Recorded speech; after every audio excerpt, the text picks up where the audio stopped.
সাহারানপুর দেওবন্দের শতাব্দীর সম্মেলনে সৈয়দ আবুল আলা মওদুদী রহমাতুল্লাহ আলাইহি তিনি ঘোষণা করেছিলেন, এই উপমহাদেশের গোটা দুনিয়ার সবচেয়ে বড় বড় আলেমরা উপস্থিত, হাজারো লাখো আলেম ছিলেন।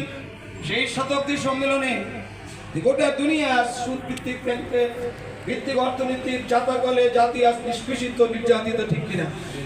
এর থেকে বাঁচাতে হলে, জাতিকে মুক্ত করতে হলে, বিশেষ করে মুসলমানদেরকে এই ভয়ঙ্কর বিপদ থেকে বাঁচতে হলে একটি ইসলামী ব্যাংকিং দরকার।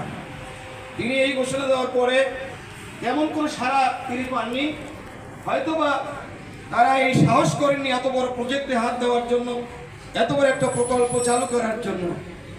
কিন্তু আল্লাহ রশিদ রহমত তিনি এরপরে জেদ্দায় গিয়ে তিনি ওআইসি সম্মেলনে তিনি ইসলামী ব্যাংকের রূপরেখা তিনি ঘোষণা করলেন এবং সেখান থেকে ইসলামী ব্যাংকিং ব্যবস্থা চালু হল। বাংলাদেশের বিরোধী ভাই বলেছেন